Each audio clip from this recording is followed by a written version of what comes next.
బయటకు వచ్చి రోడ్ల మీద కొట్లాడతాడు. కానీ కావాల్సింది ఇంతమంది సమూహానికి 5 కోట్ల మంది ప్రజలకి బలం ఇవ్వాలి అంటే జనసేన రోడ్డు మీదకి వస్తే గూండాలు కూడా బెదిరి పారిపోతారు.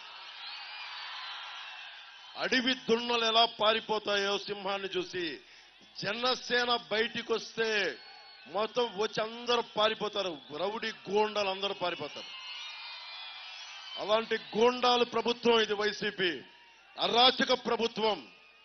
నేను మీకు భరోసా ఇస్తున్నా, ఒక ఎన్నికలకు కాదు, ఒక తరం కోసం. అక్కడ రెడ్ టీ షర్ట్ వేసుకుని చిన్న బ్లూ ప్యాంట్ వేసుకుని చూస్తున్న ఆ బిడ్డ భవిష్యత్తు కోసం, మీ భవిష్యత్తు కోసం, మీ అందరి కోసం వచ్చాము. ఇది నా కోసం కాదు, మీకోసం నిలబడతాం, మీకోసం కొట్లాడతాం.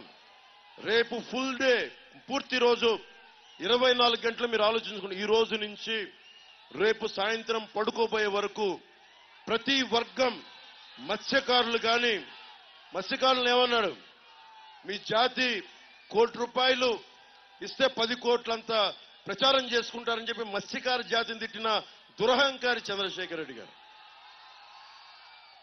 నన్ను ఎలా తిట్టాడో మీకు చెప్పక్కర్లా, చంద్రబాబు గారిని ఎలా తిట్టాడో చెప్పక్కర్లా. చంద్రశేఖర్ రెడ్డి గుర్తుపెట్టుకో, నీ సంగతి నేనే చూస్తాను, ప్రత్యేకంగా చూస్తాను. చంద్రశేఖర్ రెడ్డి సంగతి నేనే చూస్తాను. ఎవరు పట్టించుకున్నా లేదో తెలియదు కానీ నువ్వు నన్ను అన్నందుకు కాదు చంద్రశేఖర్ రెడ్డి, గుర్తుపెట్టుకో.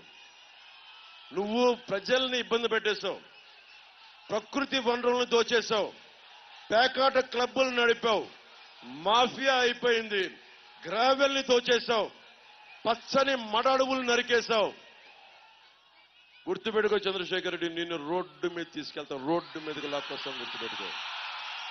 నువ్వు నీ రౌడీజం చెప్పు, మీ బాస్ జగన్ చెప్పు, పవన్ కళ్యాణ్ చెప్పాడని చెప్పు, తాట తీసి కింద కూర్చోబెడతాం. ఇప్పుడు అతను పిఠాపురంలో చేస్తున్నాడు.